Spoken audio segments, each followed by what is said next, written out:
Hello and welcome to SLP Newsbeat. I am Kirby Alain. SLP Newsbeat is dedicated to bringing you news from the St. Lucia Labour Party, its activities, its policies, and information on its candidates as the party prepares for the next general elections. SLP Newsbeat will also bring you commentaries on political issues, historical notes, and other special features. So welcome once again to SLP Newsbeat for Friday, April 23rd.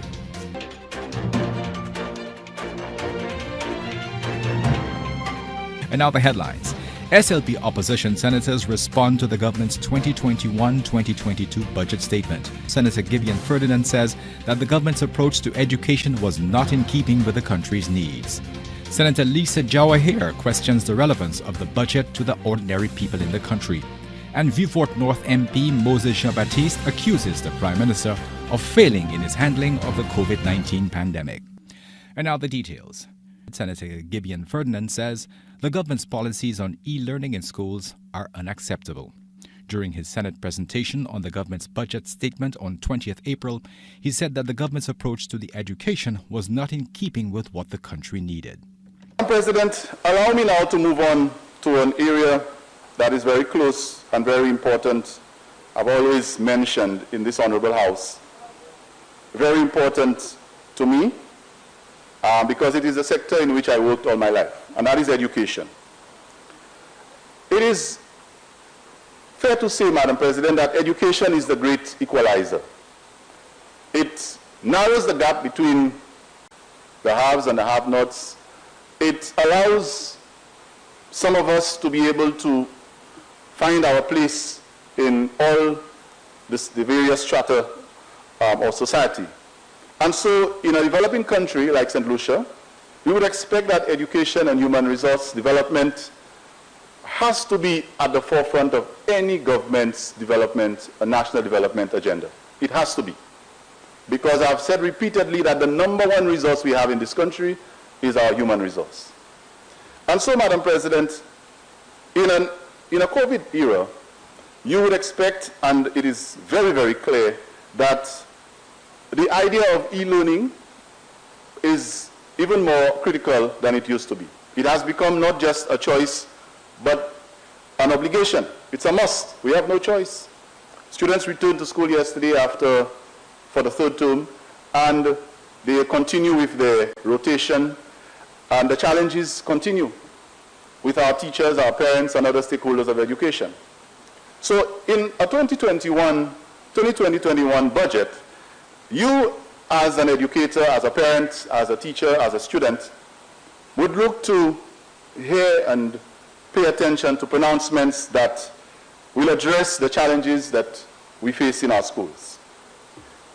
And so the arguments that have been presented, where it became very clear what happened to us as in an education system where laptops were pushed aside and all different explanations have been given and excuses. I recall we heard from people cannot eat them to we should equip the schools with computer labs instead. And then I think it was even mentioned by the leader of government business that students were using it to do DJ and other things that were 15-year-old child or 12-year-old child. And you put a phone or any electronic device or smart device in their hands, they will explore. So I return to that argument that this was no excuse. And there has been none that has been able to stick for this important learning tool to have been removed and our students to have been deprived. And so, where are we now? So here's the argument that is being provided. The alternative is e-books. And I've spoken about that several times before. So I want to ask the question, can a student use e-books to do their SBAs? Can they download Zoom on it to do their online instruction? Can they do the virtual DJ on it if they choose to?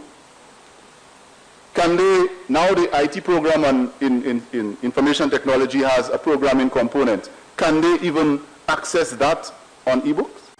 Madam President, these excuses and these alternatives just will not stick. And no matter how many times they are brought up, we know that what has been done in terms of the government's decision has severely compromised our students, particularly in the COVID environment. So, Madam President, what is the government offering now in light of the challenges with COVID in this new dispensation? Under Head 52, Section 0329 of the estimates on page 421, Madam President, there was an allocation in the previous period 2019-2020 of $6,532,268. And in this estimate, Madam President, I could not believe that there was absolutely no allocation, zero allocation for computerization of schools in this country. In this budget, zero allocation for computerization of schools. And we're talking about industrialization 4.0. I'll get to that a little later. The Prime Minister did make reference to it, industrialization 4.0 and so on. Madam President, that is unacceptable. Meanwhile, Opposition Senator Lisa Jawah here suggested that the 2021-2022 budget is not relevant to the people of St. Lucia. Madam President, I listened to the opening statement by the leader of government business, and I noted the same rhetoric, promises, PR, but not the reality. Who really is this budget for, Madam President? It is certainly not for the Rastafarian who continuously feels oppressed by a system, scared because he's still targeted as a minority group. He cannot practice his religion because the government still pays lip service when it comes to decriminalizing of marijuana. Hundreds of our boys are still behind bars because of a joint, and today is 420, recognized as World Cannabis Day. This bill is not for Devontae Monaville, who is a member of another minority group fighting for equality. It is not for Drew from Odza, who has no idea how she will send her children to school. It is not for the people of Mikunof, who are experiencing this gale of strong winds of mass destruction, where their children's laptop program was taken away. It is not for the young man caught in the web of crime and violence in Grosley, not for the vulnerable in Castries Central, who constantly experience this flood of poverty and suffering, not for the farmers of Castries Southeast, who are still waiting for that guy to bring the farmers market. Because you know why, Madam President? The story that we are living in right now is a story of two St. Lucians. Two St. Lucias, one that benefits friends, families, and undeserving foreigners, and one that does not prioritize the health and development of our people. And I will tell you what I mean by this. Senator Jawah here gave the example of the livestock processing plant in Vieux-Fort, which has been abandoned by the government. The area of livestock has proven to be another missed opportunity where there is no focus on outside markets. Madam President, you removed the abattoir in Beauce-Vieux-Fort, where we would be able to process specialized cuts in beef and goat meats, which we know attracts a higher price. And you know what you do? You replace it with a livestock station in Miku, which I understand is not a meat processing facility, but office space for technical assistance. I have to wonder, Madam President, what really drives the decision-making of this country? You would recall that the plan was for St. Lucia to supply the Southern Caribbean with livestock, those specialized cuts. You just have to wonder, what did the government drink? Because it appears to be drunk. Drunk with incompetence, drunk with no sense of direction, and drunk with no feelings for the livestock farmers who could have benefited from those regional opportunities. And so the loss of this abattoir and its potential might very well be the biggest loss to our agricultural diversification opportunities. In more news on the budget, MP for Vieux-Fort North Moses Jabati says the Prime Minister's handling of COVID-19 pandemic in St. Lucia has been a failure. Again, I will say, in the matter of the COVID-19 pandemic, the deaths, the pain, the suffering of St. Lucians, Mr. Prime Minister, you are the failure. Still downplaying the deaths. Still in his budget speech talking about underlying conditions. Fail. The 64 deaths, the highest in the OECS combined, fail. The over 4,367 cases, fail. The preparedness of the hospitals to receive and treat patients, fail.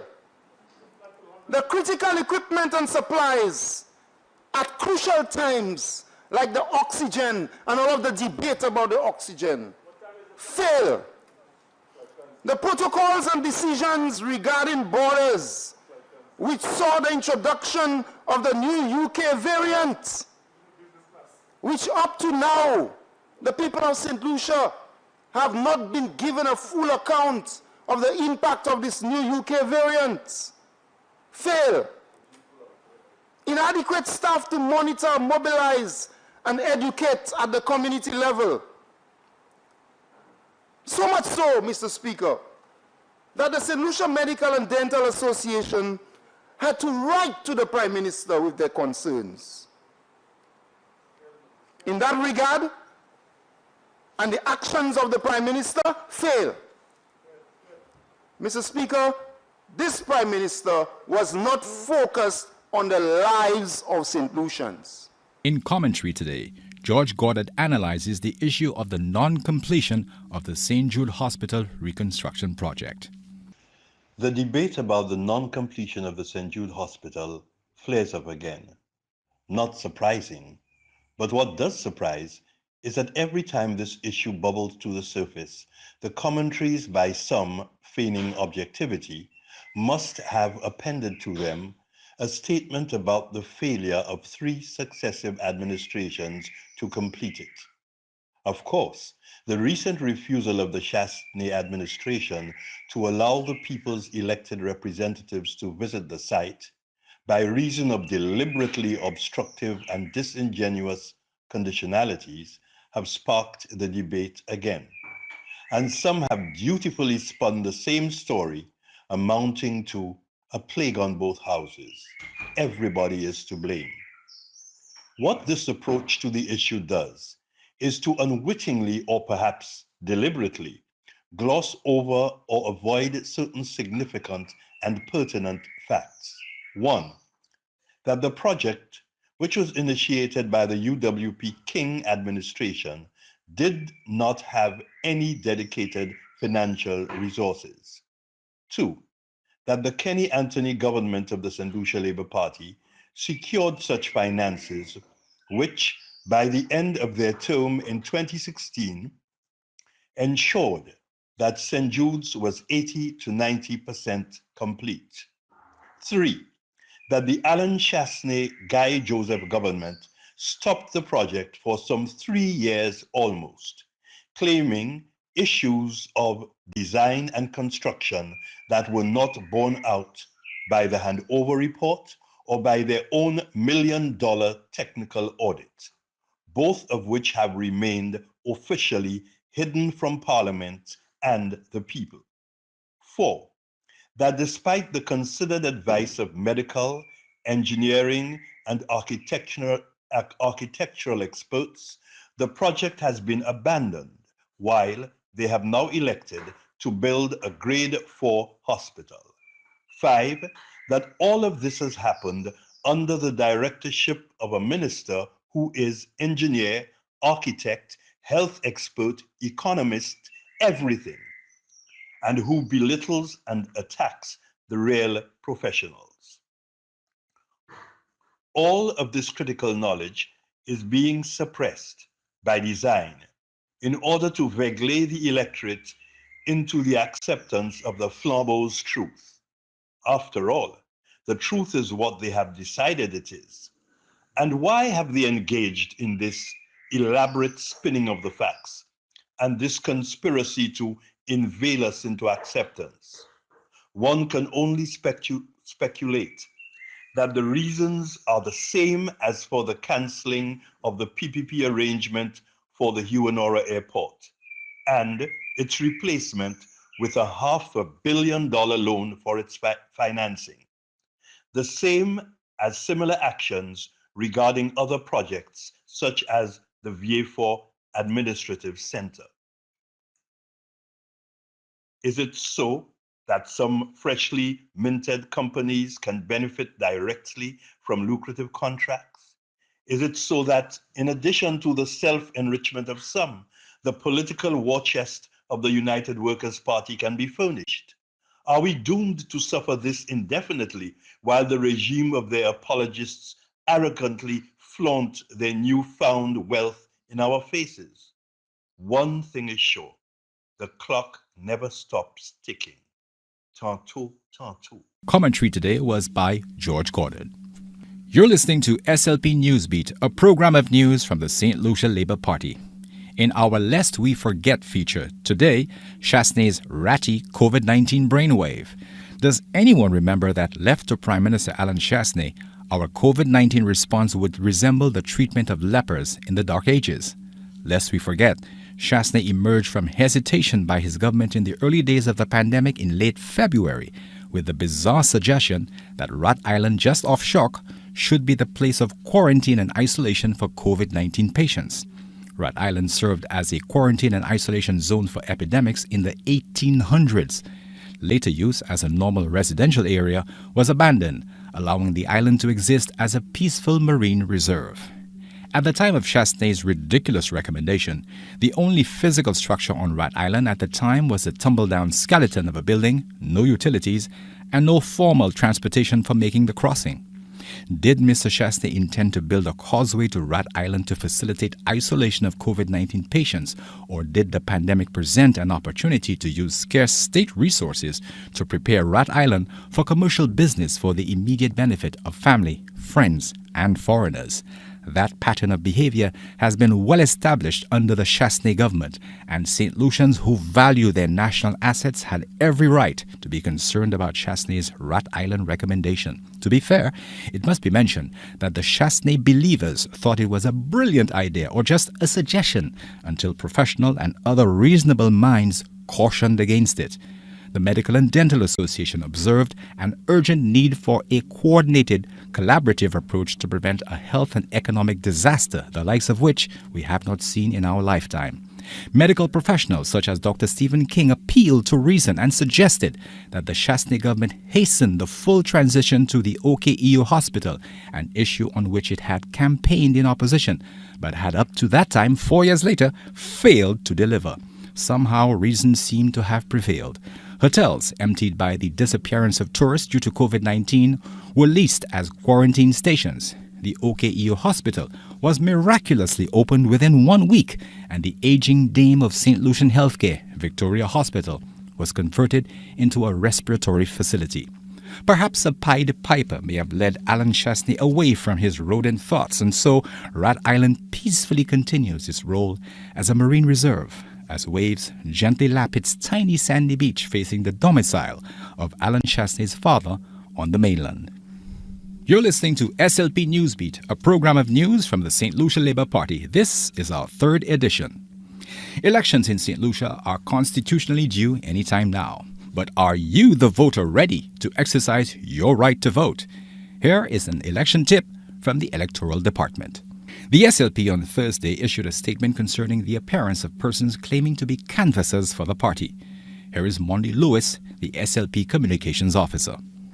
The St. Lucia Labour Party has received reports in Castries East and Castries South of canvassers wearing red T-shirts with the tagline, "Keeping It Real," printed on the front, claiming to be from the SLP.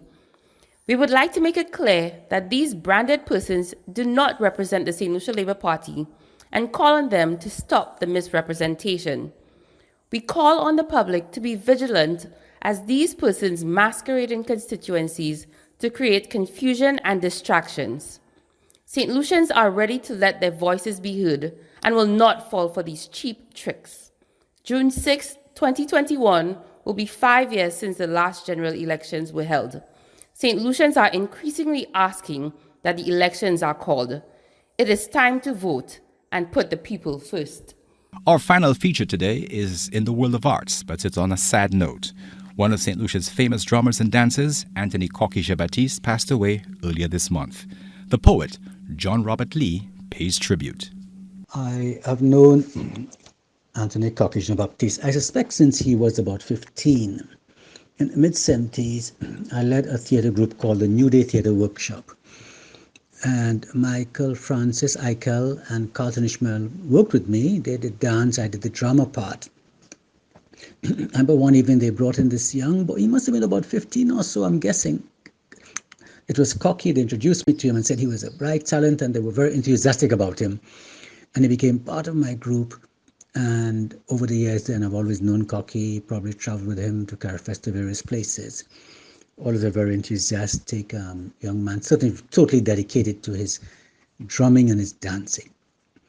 This poem I wrote actually yesterday when I heard the news of his death. It's called April for Anthony Jabati, drummer. On this first afternoon of your last April, a furtive sadness plays the fool with my masked and distanced feelings, as news of your death sounds out like an insistent knuckling of a kente drum through the indifferent sunlit April of your last afternoon. This April, masquerade prancers, moko jumbies, goatskin drummers are not allowed to dance your last parade. This is John Robert Lee. To end SLP Newsbeat, today's headlines.